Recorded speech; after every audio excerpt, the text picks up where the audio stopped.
Semuanya bersuka cita hari ini? Yang bersuka cita boleh lambaikan tangan saudara. Boleh enggak kita kasih tepuk tangan buat Yesus kita yang luar biasa. Senang sekali hari ini setelah sekian bulan saya kembali ada di sini dan melayani saudara semua.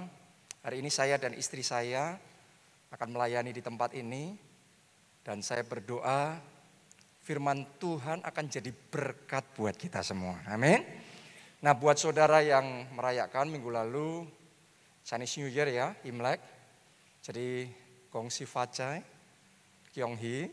Ya, buat Anda yang merayakan, doa saya di tahun yang baru, anugerah yang baru, berkat yang baru, Tuhan curahkan dalam hidup kita. Amin. Ya, kita langsung masuk di dalam firman Tuhan, tapi sebelum itu firman Tuhan Februari ini kita akan bicara tentang family. Kita bicara tentang keluarga. Tapi Januari kemarin kita sampaikan pesan Tuhan tentang 2022. Yaitu tahun berakar dan berbuah. Saya percaya tidak kebetulan Tuhan bicara tentang berakar dan berbuah. Saudara harus ngerti bahwa tema itu bukan tema yang sembarangan kita sampaikan. Tapi kita percaya itu tema yang sungguh-sungguh Tuhan kasih buat kita. Jadi doa saya Anda benar-benar tangkap rema itu. Dan ajaan saya jadi anak Tuhan. Jangan cuma di permukaan. Jadilah anak Tuhan yang berakar. Oke? Jadilah jemaat yang berakar. Jadilah orang Kristen yang berakar. Salah satu penyebabnya Tuhan sudah perlihatkan sama saya dalam spirit. Di 2022 ini akan ada banyak tantangan, banyak sekali gelombang-gelombang ini dan itu terjadi yang sekarang mungkin kita belum ngerti. Itu sebabnya kalau orang tidak berakar, Tuhan Yesus ngomong seperti rumah dibangun di atas dasar pasir, waktu nggak ada apa-apa, dia anteng-anteng saja. Tapi begitu hujan turun, banjir melanda, angin bertiup. Yesus ngomong rumah yang dibangun di atas pasir, dia akan roboh. Tapi rumah yang di atas dasar batu karang yang kuat. Artinya kalau kehidupan kita itu kuat, berakarnya benar, berakarnya kuat. Maka hujan yang sama, banjir yang sama, angin ribut yang sama yang datang, yang lain roboh, kita tetap kokoh. Doa saya itu hidup saudara-saudara semua yang ada di tempat ini. Gelombang apapun terjadi, tantangan apapun yang datang, 1000 boleh rebah di kirimu, 10.000 rebah di kananmu. Tapi Tuhan menopang hidupmu, engkau tetap teguh, engkau tetap kuat, engkau tetap kokoh di dalam Tuhan. Amin. Berakarlah di dalam Tuhan. Saudara harus ngerti, ini nanti 2022 dalam tanda kutip hujannya kencang, banjirnya kuat, angin ributnya banyak sekali, ribut-ribut ini itu dan lain sebagainya. Karena itu berakarlah. Karena kalau orang berakar, rema, ayat rema 2022 tahun ini, Yeremia 17 ayat 7 sampai 8, berbahagialah orang yang mengandalkan Tuhan. Doa saya Anda jadikan Tuhan andalan dalam hidup saudara. Amin. Yang kayak gitu disebut berbahagia. Kenapa? Karena ia ibarat pohon yang ditanam di tepi sungai. Akarnya merambat sampai ke air, sampai ke sungai itu. Alkitab mencatat begini, sehingga di tahun kering pun, harusnya tahun kering kan semuanya kering. Namanya juga tahun kering. Tahun masalah, tahun sukar. Harusnya kering. Tapi untuk pohon yang ditanam di tepi sungai yang akarnya merambat sampai ke akar, di tahun kering daunnya tetap hijau. Hijau itu berarti dia segar. Bahkan dia tidak berhenti menghasilkan buah. Ayat itu mencatat begitu. Saya berdoa itu yang terjadi dalam hidup saudara. Sementara kita berakar kuat di dalam Tuhan, 2022 boleh jadi tahun kering, tahun sukar, tahun banyak tantangan. Tapi jemaat keluarga Allah di tempat ini dan yang mengikuti secara online tahun ini saudara tetap segar, engkau tetap berbuah lebat, dan kemenangan-kemenangan Tuhan kerjakan dalam hidup saudara. Amin. Karena itu berakarlah. Berakar di dalam Tuhan, berakarlah di dalam firman-Nya, ikut Yesusnya sungguh-sungguh.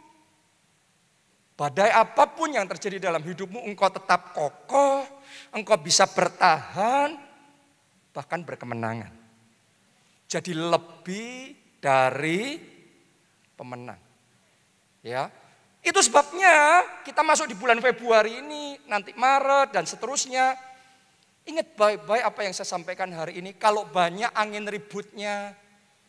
ribut-ributnya, kalau banyak nanti hujannya, masalah banyak sekali. Badainya, gelombangnya, banjirnya mengerikan sekali. Saudara sudah dengar pesan Tuhan disampaikan di gereja kita sepanjang Januari kemarin. Berakar yang kuat. Berakar yang kuat. Karena yang berakar tahun ini akan tetap berbuah. Yang lainnya kering, tapi kita mekar, kita bertumbuh, kita berkembang, dan Tuhan bawa kita mengalami terobosan besar. Ayo tepuk tangannya sekali lagi yang paling meriah buat Tuhan. Haleluya. Nah jadi hari ini kita akan masuk di dalam satu seri firman Tuhan baru. Saya sudah kasih tahu tadi judulnya, topiknya tentang keluarga. Dan judulnya adalah akar kebahagiaan dalam keluarga. Selama sebulan ini kita akan bicara tentang hal itu. Ya, jadi kalau di Februari, kalau di Jogja saya ngelihat masih anteng-anteng. Tapi kalau di Jakarta, grafik coronanya sudah mengamuk. Ya, terus kemudian ribut-ributnya sudah mulai banyak. Di bulan Februari ini, saudara banyak fokus sama keluarga. Bangun akar keluarga yang benar. Sehingga di tahun ini apapun yang terjadi, keluargamu enggak roboh. Pernikahanmu enggak roboh. Doa saya tahun ini, keluargamu kokoh. Bahkan melalui firman Tuhan ini, pemulihan terjadi. Oke, jadi mari kita bangun akar yang benar di dalam kehidupan keluarga kita. Sebulan ini kita akan belajar tentang itu. Hari ini bagian pertama dulu saya mau bicara tentang happy marriage. Pernikahan yang bahagia. Tahukah saudara, desain awalnya Tuhan menciptakan yang namanya pernikahan adalah supaya kita punya pernikahan yang bahagia. Makanya ketika Tuhan menciptakan Adam, terus kemudian setelah itu Hawa, Tuhan taruh mereka di mana? Taman Eden. Tahukah saudara, Eden itu artinya pleasure, artinya kesenangan. Tuhan taruh Adam dan Hawa di tempat yang penuh kesenangan, di Taman Eden, tempat yang nikmat, tempat yang menyenangkan. Di Taman Eden itu dialiri sama sungai yang membuat semua taman itu hijau, segar, bagus, subur. Buahnya melimpah. Indah sekali mereka ada di sana. Jadi yang Tuhan mau ketika kita masuk dalam pernikahan, kita bisa mengalami Eden di bumi. Kita bisa mengalami pleasure di bumi, kenikmatan, kesukaan di bumi. Kita bisa mengalami surga di bumi. Saya berdoa melalui firman Tuhan ini, saudara yang sudah menikah, mulai hari ini pemulihan terjadi. Dan surga di bumi engkau bisa rasakan di dalam pernikahanmu. Oke, ya. Masalahnya banyak orang belum ngalami itu. Saya tahu banyak orang yang menikah bukan ngalami surga di bumi, sebaliknya neraka di bumi isinya masalah, isinya bertengkar, isinya sakit hati, stres, depresi.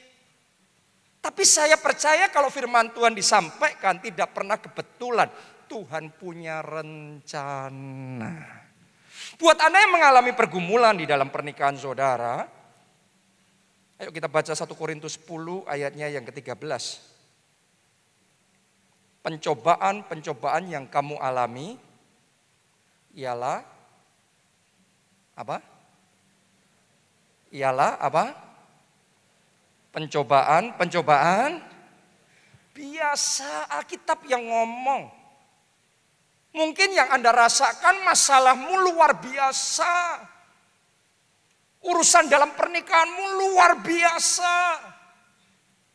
Tapi hari ini mari kita luruskan pikiran, mari kita luruskan hati kita. Karena Alkitab yang ngomong pencobaan yang kamu alami ialah pencobaan biasa.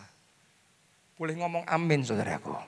Mulai hari ini jangan ngomong pencobaanmu luar biasa, masalah pernikahanmu luar biasa, kekisruhan di dalam keluargamu luar biasa. No, biasa. Kalau ada yang luar biasa dalam hidup kita cuma satu. Yesus kita luar biasa. Tuhan kita luar biasa. Masalah kita biasa, tapi kita punya Tuhan luar biasa. Makanya Alkitab ngomong pencobaan yang kamu alami pencobaan biasa. Yang tidak melebihi apa? Kekuatan manusia. Mungkin Anda nggak ngerasa. Tapi hari ini saya sampaikan, Tuhan berikan kekuatan lebih besar dari pencobaan saudara. Jadi buat Anda yang merasa sudah gak kuat lagi, rasanya mau putus asa, gak mau bertahan lagi dalam pernikahan itu, mau putus saja, mau berhenti saja. Saya mau ngomong sama saudara, hari ini terima kekuatan yang dari Tuhan. Karena kekuatan yang Dia berikan lebih dari pencobaan kita. Anda bisa. Jangan menyerah dalam pernikahanmu. Anda bisa. Tuhanmu yang luar biasa menolong saudara dan memberi kekuatan kepada saudara. Amin. Sebab Allah setia dan karena itu Ia tidak akan membiarkan kamu dicobai melampaui kekuatanmu. Pada waktu kamu dicobai, berarti akan datang pencobaan itu. Karena ditulis pada waktu kamu dicobai, bukan jika. Kalau jika bisa jika ya, bisa jika tidak. Tapi kalau pada waktu berarti semua orang pasti dicobai. Nah, ketika pencobaan itu datang, pada waktu kamu dicobai, Ia akan memberikan kepadamu apa?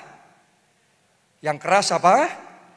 Jalan keluar sehingga kamu dapat menanggungnya. Hari ini jalan keluar, terima itu dalam hidup saudara, terima itu dalam keluarga saudara, terima itu dalam pernikahan saudara, terima itu dalam pekerjaan, dalam keuangan, terima di dalam nama Tuhan Yesus. Fokusnya jangan terus kesusahannya, fokusnya jalan keluarnya.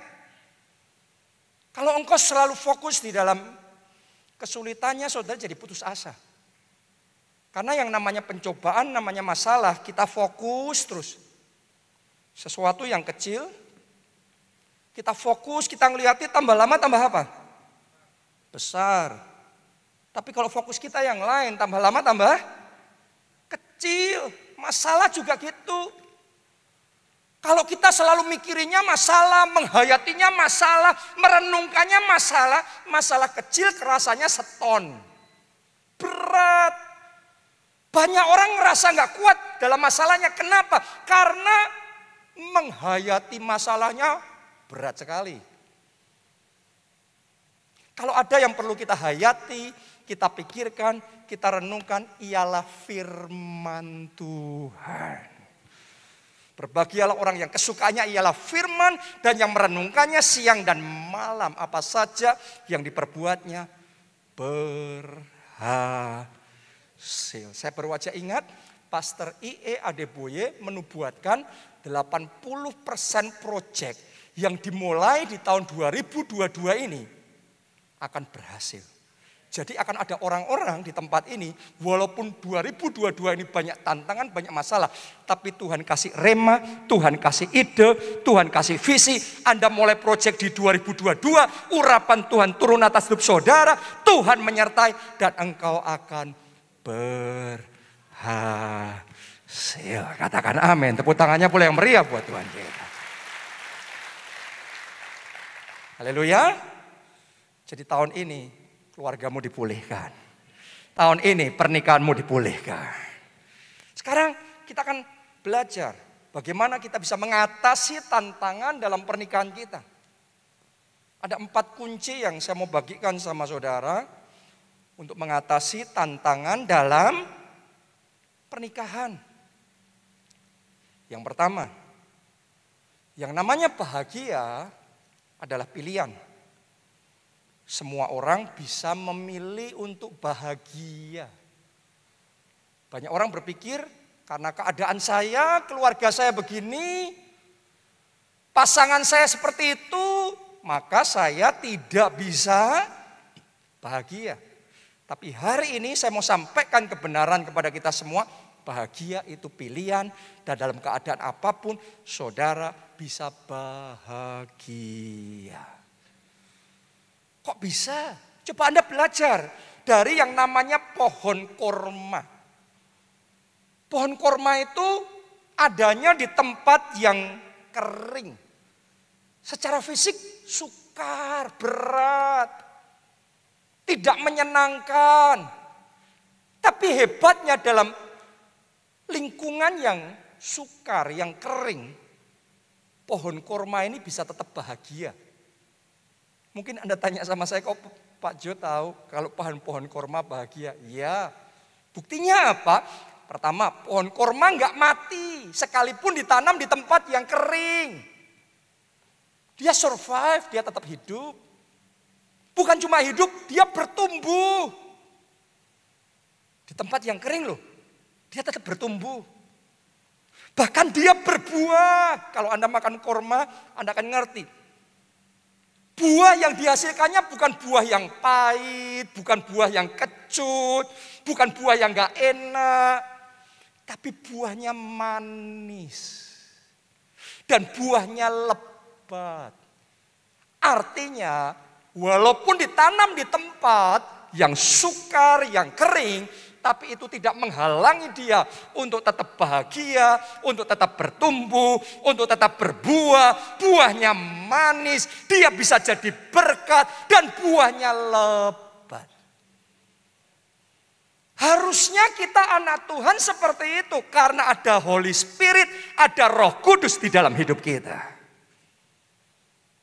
Kadang-kadang seringkali itu yang kita alami. Kita ada di lingkungan yang susah. Kita masuk dalam pernikahan, dalam keluarga, keadaannya semuanya berat.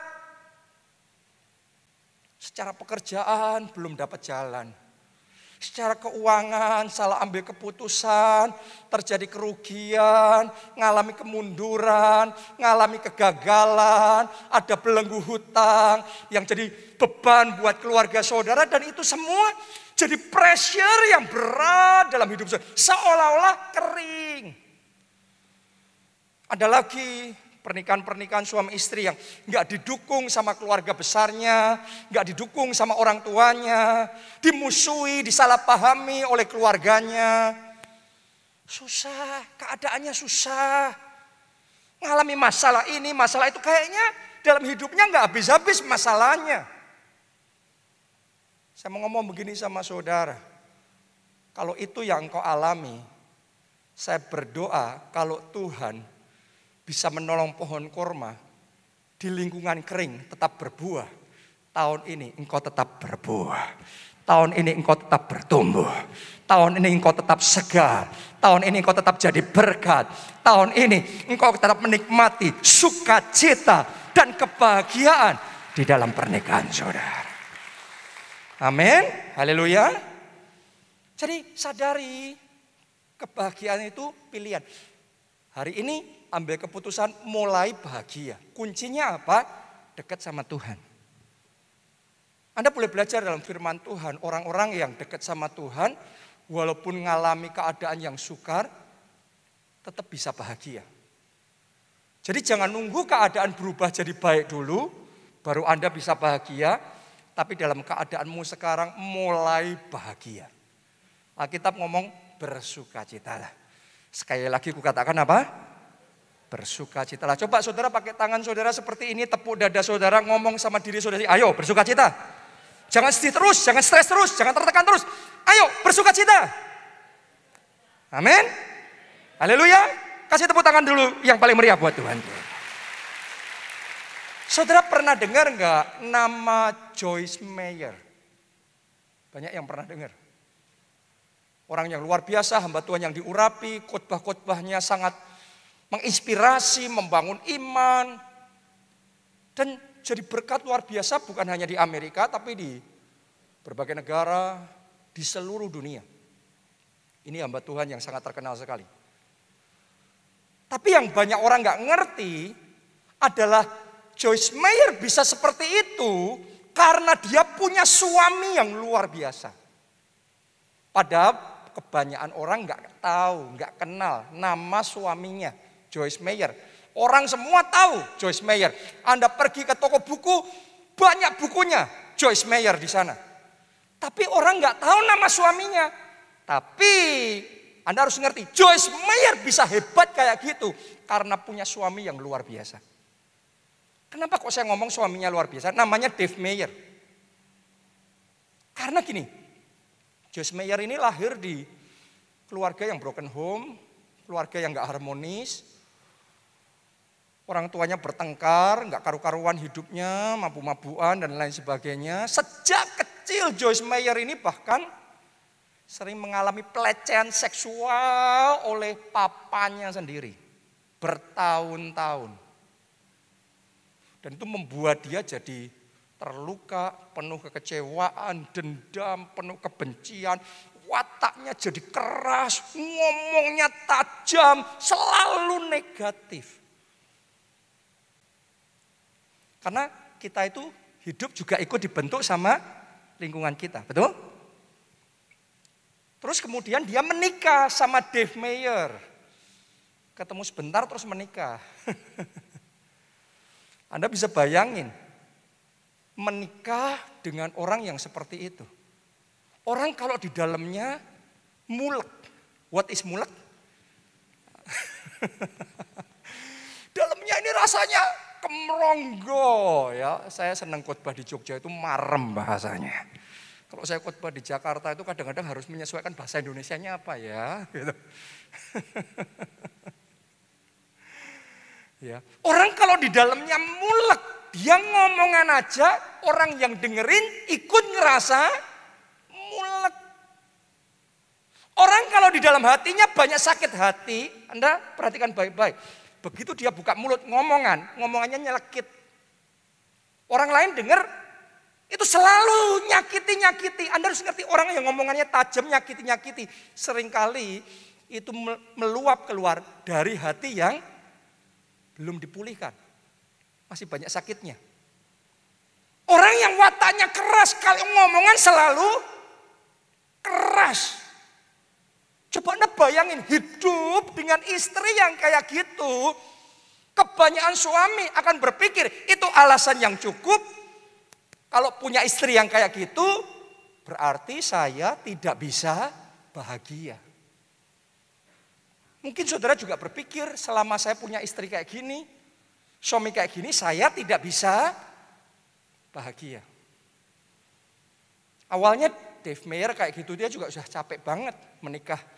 Ada dalam pernikahan seperti itu sangat melelahkan sekali, punya pasangan kayak gitu susah sekali. Tapi Joyce Meyer juga susah disalahin, orang jadi kayak gitu karena di masa lalunya juga dia susah sekali masa lalunya. Sampai Dave Meyer belajar, bahagia itu pilihan. Dan dia tidak harus nunggu istrinya jadi positif dulu, istrinya jadi baik dulu, istrinya jadi lembut dulu, baru dia bisa bahagia. No, istrinya masih tetap seperti itu. Dave Meyer sekarang ngerti, dia tetap bisa bahagia kalau dia dekat sama Tuhan. Jadi dia ambil keputusan dalam kondisi seperti itu. Dia sadar kalau kayak gini terus seumur hidupku aku gak bahagia. Jadi bukannya bercerai, dia ambil keputusan dekat sama Tuhan. Dan ketika dia dekat sama Tuhan, Alkitab yang ngomong, hanya dekat Allah aku tenang. Dekat Tuhan aku damai. Dekat Tuhan aku happy, aku bahagia. Jadi walaupun punya istri seperti itu, karena dia banyak dekat sama Tuhan, Roh Kudus penuhi hatinya, ada damai sejahtera yang melampaui segala akal. Ada sukacita yang mengalir dalam hidupnya. Doa saya, damai yang dari Tuhan, sukacita yang dari Tuhan saat ini mengalir dalam hati saudara, penuh dalam roh saudara. Boleh katakan amin. Kita kasih tepuk tangannya meriah buat Tuhan kita. Dan sejak saat itu dia mulai bisa bersuka cita, dia mulai bahagia. Dan ketika dia bahagia, ngalir keluarnya enak. Istrinya mau ngomong yang pahit, dia ngomongnya tetap manis. Istrinya mau negatif, namanya orang happy, dia bisa stay positif. Awalnya Joyce Meyer ngelihat suaminya kayak gitu tambah jengkel. Orang kalau nggak bahagia, ngelihat orang lain bahagia, jengkel loh saudara. Tapi nggak peduli dia jengkel kayak gimana, dia menyadari Dave berubah. Suaminya sekarang jadi orang yang bahagia. Lama-kelamaan dia berpikir, aku juga mau kayak dia dong. Aku juga mau bahagia. Dave yang bahagia ini, sejak dia dekat sama Tuhan, hatinya bahagia. Dia kerja, dia happy. Dia punya hobi main golf, dia happy. Dia ngelakuin ini itu, dia happy. Dan happy-nya Dave ini membuat suasana rumah jadi baik. Kalau tadinya negatif, Joyce Meyer ngomong negatif, terus dibalas dengan negatif. Anda bayangin negatif kuadrat, jadi apa rumah itu? Seringkali gitu kan keluarga kita, jadi neraka di bumi karena negatif, dilawan negatif. Padahal firman Tuhan ngomong kalahkan kejahatan dengan kebaikan. Namanya kalahkan kejahatan dengan kebaikan, endingnya harus ada kebaikan aja. Kalau saudara ngomong sama pasangan saudara, kamu jadi baik dulu, aku baru akan baik. Gak bisa. Waktu dia masih negatif, saudara jangan ikut-ikutan jadi negatif. Loh kok kamu negatif terus? Akhirnya bertengkar, kita ikut negatif. Berarti kita yang positif kalah jadi negatif. Kalau istrimu sumpek, mulek, apa tadi itu bahasanya? Terus saudara yang tadinya happy-happy ikut sumpek, ikut mulek. Anda nggak menang, Anda yang kalah. Harusnya muleknya istrimu, sumpeknya hatinya dia, engkau kalahkan dengan damai yang dari Tuhan. Dengan sukacita, dengan kasih. Di situ Anda akan menikmati rahasia surga di bumi, dalam pernikahan, dalam keluarga, di rumah saudara. Katakan amin, tepuk tangannya yang paling meriah. Sejak saat itu Tuhan mulai bekerja, Tuhan jamah hati Joyce Meyer, Tuhan mulai pulihkan. Gak langsung, step by step Tuhan pulihkan. Setelah dipulihkan, Tuhan bangkitkan Joyce Meyer jadi hamba Tuhan yang luar biasa. Jadi berkat di seluruh dunia, punya talenta untuk khotbah, punya talenta untuk ngomong. Melalui hidup Joyce Meyer, banyak pernikahan dipulihkan. Kenapa? Ada suami yang memilih untuk bahagia. Hari ini saya tantang saudara, ambil keputusan bahagia. Sumber bahagiamu bukan manusia. Sumber bahagia saudara adalah dekat sama Tuhan. Hanya dekat Tuhan aku tenang. Hanya dekat Tuhan aku damai. Hanya dekat Tuhan aku happy. Amin. Itu yang pertama. Yang kedua, bagaimana kita mengatasi tantangan dalam pernikahan, dalam keluarga kita. Pilihlah untuk tidak pernah menyerah dengan pernikahan Anda. Jadi ngalami tantangan seperti apapun, jangan pernah menyerah. Karena godaan untuk menyerah sering muncul. Apalagi dalam situasi yang susah. Godaan untuk cerai, untuk pisah itu muncul. Ketika Anda mengalami kesulitan di dalam pernikahan saudara. Tapi jangan pernah menyerah karena butuh waktu. Sama seperti pohon. Pohon itu merambatkan merambatkan akar sampai ketemu air butuh perjuangan. Benar apa tidak? Apalagi kalau pohon korma ditaruh di tempat yang kering, dia sudah merambatkan akar masih kering. Jadi butuh perjuangan ekstra sampai dapat air. Pernikahan itu kayak gitu. Air itu bicara kebahagiaan. Kebanyakan orang berpikir maunya begitu menikah langsung bahagia selamanya. Saya mau ngomong sama saudara, ada nggak pernikahan yang begitu menikah langsung cocok semuanya, ideal semuanya, jadi pasangan paling bahagia? Ada nggak kayak gitu? Ada, tapi adanya cuma di sosial media. Di Instagram ada banyak itu. Oke, yang Anda melihat, wah ini keren, ini pasangan ideal. Saya mau ngomong sama saudara, sami mawon. Kenapa? Karena saya tahu persis orang-orang yang kayaknya begitu indah di sosial media. Justru pernikahannya lebih parah dari pernikahanmu. Cuma image-nya aja yang kayaknya mentereng. Itu bisa disetting, foto bisa disetting. Image bisa di-setel, bisa dipersepsikan. Tapi bicara balik realitas dalam pernikahannya, sama aja ngalami pergumulan. Tapi saat kita ngalami pergumulan, ketidakcocokan sama suami kita, sama istri kita, jangan menyerah. Saya ketika awal menikah sama istri saya, banyak masalahnya, banyak nggak cocoknya, banyak bertengkarnya. Tapi kami belajar untuk tidak menyerah. Sebaliknya kita belajar terus merambatkan akar kita untuk sampai ketemu air. Kita belajar untuk apa? Untuk saling mengerti satu dengan yang lain. Saling menerima satu dengan yang lain. Ya, karena bahasa misalnya ya, bahasa suami sama bahasa istri seringkali beda. Suami bahasanya logika, istri bahasanya perasaan. Ini bahasa beda. Berapa banyak suami-suami yang pusing karena nunggu istrinya kok nggak selesai-selesai. Ditanya berapa lama lagi?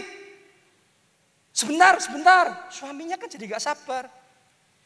Ini cepet, ayo cepet.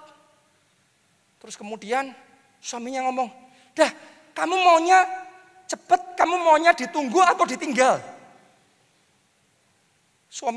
Istrinya ngomong apa? Sudah ditinggal aja.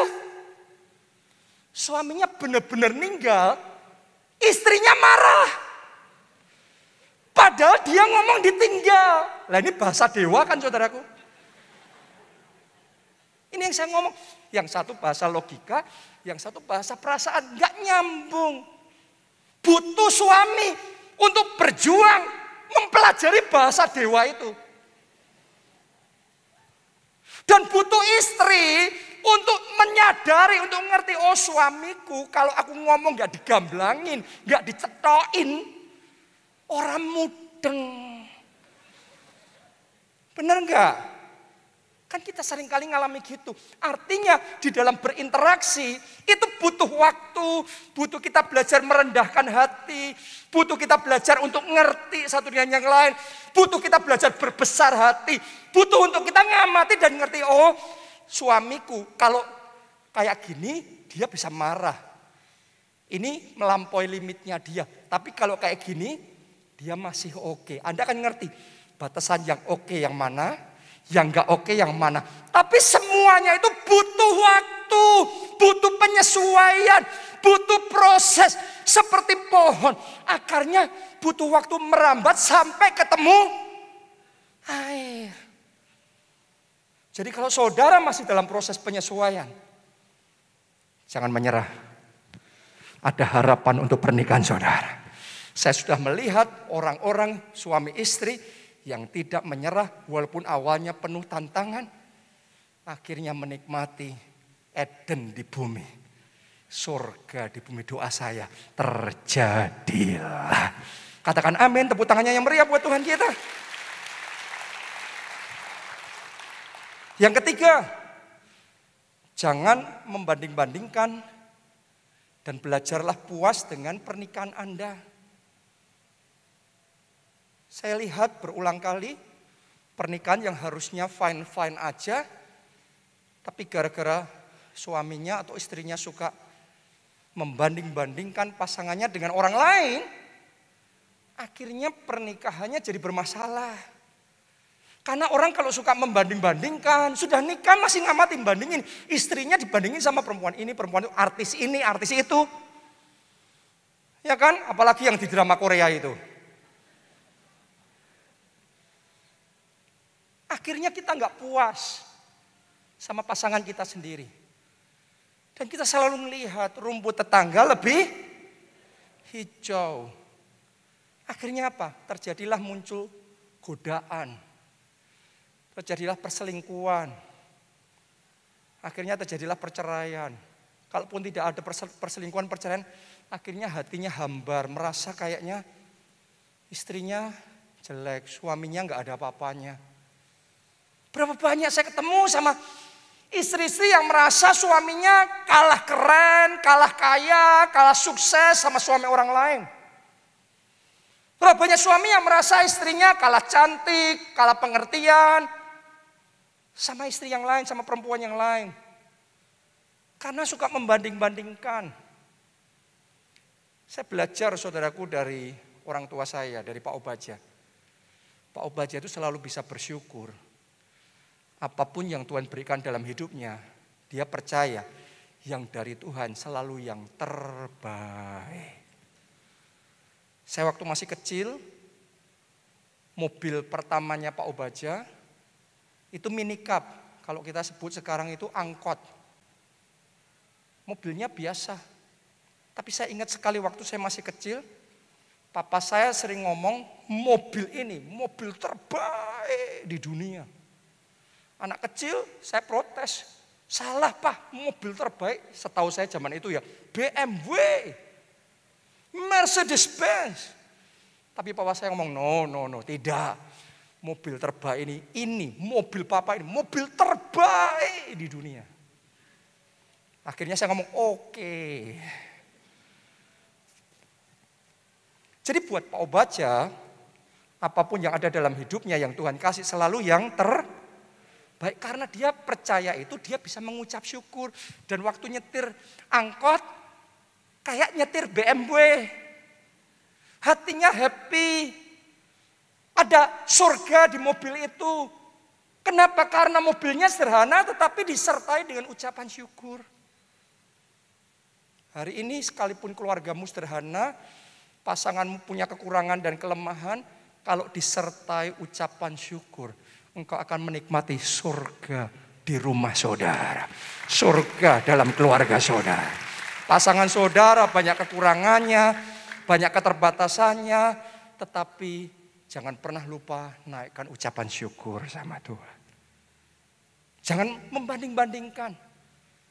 Cukupkan dengan apa yang ada dan naikkan ucapan syukur sama Tuhan. Itu yang ketiga. Yang terakhir, yang keempat. Teruslah bertumbuh dalam mengasihi pasanganmu. Jadi kasih itu jangan mandek, jangan stagnan. Kasih itu harus apa? Bertumbuh dan terus bertumbuh. Bertumbuhnya jangan waktu pacaran dulu aja. Setelah menikah, tambah manis, tambah indah, tambah cinta. Berani nggak saudara yang sudah menikah ini ngomong, Anda lebih cinta sama suamimu atau sama istrimu sekarang setelah menikah daripada dulu waktu pacaran? Harusnya yang benar kayak gitu di dalam Tuhan. Karena waktu Tuhan mengubah air jadi anggur, anggur yang dibuat Tuhan lebih manis dari anggur yang sebelumnya. Doa saya, seperti itulah pernikahan saudara. Seperti itulah pemulihan yang Tuhan kerjakan dalam keluarga saudara. Makin lama makin manis, makin indah. Mari kita baca ayat terakhir, Kejadian 2 ayat 24. Pemain musik bisa naik. WL Singer. Sebab itu seorang laki-laki akan meninggalkan ayahnya dan ibunya dan bersatu dengan istrinya sehingga keduanya menjadi satu daging. Sampai di situ. Dalam ayat ini ada rahasia yang luar biasa tentang kebahagiaan dalam pernikahan. Kata bersatu dengan istrinya, bersatu itu diambil dari bahasa aslinya adalah dabak. Dabak itu artinya berjuang dengan sungguh-sungguh untuk memenangkan hatinya. Semuanya katakan dabak. Lebih keras katakan dabak. Artinya apa? Kita berjuang supaya dia happy. Kita bisa memenangkan hatinya, merebut hatinya, ngambil hatinya. Maksudnya gimana? Ya simple, kayak waktu engkau masih pacaran. Orang kalau masih pacaran gimana caranya? Saudara waktu PDKT gimana? Dibaik-baikin. Karena saudara baik-baikin, Anda berusaha, Anda baik, ngomongnya baik sama dia. Tadinya dia nggak ada perasaan sama saudara. Tapi karena saudara baik-baikin dia, engkau perhatiin dia, dari yang nggak ada perasaan, tiba-tiba muncul perasaan itu. Ada something kretek di hatinya. Benar? Tadinya dia kayak memandang Anda ya salah satu dari banyak teman-teman yang lain. Tapi karena saudara kasih special attention, perhatianmu khusus sama dia, lama-kelamaan muncul juga rasa cinta itu. Karena diperhatiin, dispesialkan, maka perasaan spesial muncul di hatinya. Jadi dabak itu yang membuat cinta mekar. Itu yang kita lakukan waktu PDKT. Wah, kalau orang masih pacaran, indah sekali. Selalu berusaha tampilnya yang bagus, yang wangi, yang harum. Penampilan terbaik. Ngasih bunga, ngasih kado. Pokok semuanya all the best buat dia. Makanya dia benar-benar mekar hatinya, perasaannya, cintanya. Yang jadi masalah adalah setelah menikah, dabaknya hilang. Karena kita merasa sudah dapat. Berarti nggak perlu dabak lagi, nggak perlu berjuang lagi untuk buat dia happy, buat dia spesial. Gara-gara dia nggak lagi spesial, dia nggak lagi dibaik-baikin. Cintanya kering.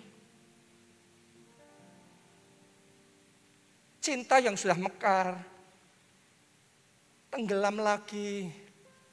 Perasaan yang tadinya spesial, sekarang jadi biasa. Kok bisa hilang semuanya itu simple? Karena dabaknya hilang. Makanya firman Tuhan ngomong, kita sama Tuhan pun disuruh apa? Kembalilah pada kasihmu yang semula. Balik sama kasih mula-mula. Seperti Anda dabak PDKT sama pacar saudara waktu itu. Seharusnya setelah menikah, dabaknya lebih sungguh. Perhatiannya lebih sungguh. Kalau engkau lakukan itu, cinta yang sudah tenggelam akan mekar lagi. Perasaan yang sudah biasa, nggak kerasa apa-apa lagi itu. Nggak kerasa karena nggak ada dabaknya. Sekarang munculkan lagi dabak itu. Yang biasa akan jadi spesial lagi. Hari ini saya ajak saudara buka hati. Terima firman Tuhan nih. Kalau engkau terima, saya percaya akan banyak keluarga dipulihkan. Banyak suami istri cintanya disegarkan kembali. Anda akan melihat Tuhan bekerja di dalam keluarga saudara. Amin. Mau semuanya ngalami pemulihan dalam keluarga saudara? Kita bangkit berdiri, nyanyikan lagu ini. Kasih-Mu Bapa memulihkan, kuasa-Mu Tuhan memberkatiku. Ku bawa keluargaku masuk dalam rencana-Mu. Kasih-Mu Bapa memulihkan, kuasa-Mu Tuhan memberkatiku. Ku bawa keluargaku masuk dalam rencana. Mari kita angkat kedua tangan kita. Katakan bersama-sama, mengiring-Mu Tuhan, menyembah-Mu, melayani-Mu seumur hidupku. keluargaku Tuhan, jadikan bencanamu. Amin. Hanya untuk kemuliaan. Sekali lagi, mengiringmu, mengiringmu, menyembahmu, melayanimu seumur hidup. Keluargaku Tuhan, jadikan bencanamu, hanya untuk kemuliaan-Mu. Saya yakin bulan ini yang Tuhan akan kerjakan adalah pemulihan keluarga. Tuhan akan pulihkan hati suami balik sama istrinya, hati istri balik sama suaminya, hati bapak balik sama anaknya, hati anak balik sama bapaknya. Tuhan akan pulihkan pernikahan yang sudah di ujung tanduk. Tuhan akan pulihkan keluarga saudara. Tapi satu hal yang kita harus sadar, untuk kita ngalami seperti itu, kita perlu buka hati kita dan izinkan Yesus masuk dalam hidup kita. Jadi Tuhan dan Juru Selamat kita. Pertama secara pribadi dan juga kemudian untuk keluarga kita. Karena kalau Yesus ada, maka Dia akan bekerja. Dia akan memulihkan. Dia akan melembutkan hati yang keras. Dia akan berbicara dan menjamah hati kita. Jadi buat saudara yang belum pernah undang Yesus sebagai Tuhan dan Juru Selamat, saya ajak, ayo kita angkat dua tangan kita, ikuti doa ini, katakan, Tuhan Yesus, masuklah dalam hatiku, jadi Tuhan dan Juru Selamatku, ampuni dosa-dosaku, sucikan dan kuduskan aku, selamatkan hidupku, mulai sekarang hidupku milik Tuhan Yesus dan aku mau hidup bagi Yesus. Terima kasih Tuhan. Sekarang semuanya katakan dengan keras, Tuhan Yesus, pulihkan keluargaku. Mari semuanya masing-masing berdoa buat keluarga Anda masing-masing. Pulihkan pernikahanku, pulihkan hatiku, hati yang terluka, hati yang kecewa. Pulihkan hati ini, pulihkan pernikahanku, cinta yang sudah hambar, pulihkan anggur cinta yang manis kembali.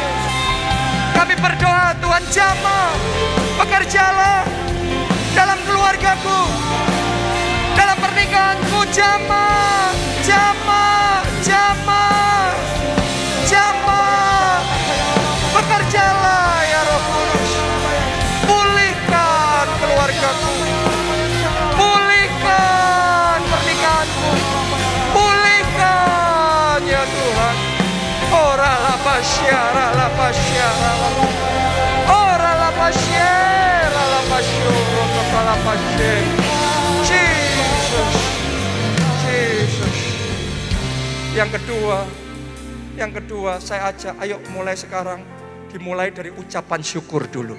Walaupun masih banyak kekurangan, kesalahan, keterbatasan dalam keluarga kita, dalam diri kita, pasangan kita. Tapi saya mau ngomong sama saudara, dalam semua keterbatasan itu, naikkan ucapan syukur sama Tuhan. Karena ucapan syukur itu yang membangun surga di bumi, surga di rumah. Kalau ada hati yang bisa mengucap syukur. Anda yang mau mengucap syukur, mari angkat dua tangan saudara. Katakan doa ini, Tuhan Yesus, Tuhan Yesus, aku percaya semua yang dari Tuhan, selalu yang terbaik. Karena itu, atas keluarga yang Engkau berikan, aku bersyukur.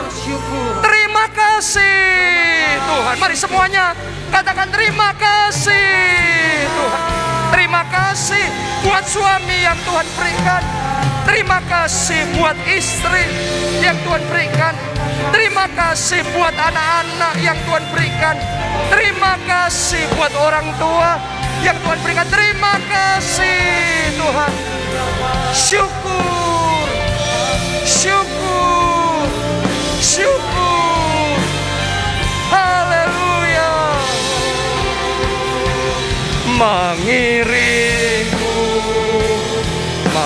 menyembahmu, amin, melayanimu seumur hidup. Keluargaku Tuhan, jadikan bejanamu, hanya untuk kemuliaan-Mu.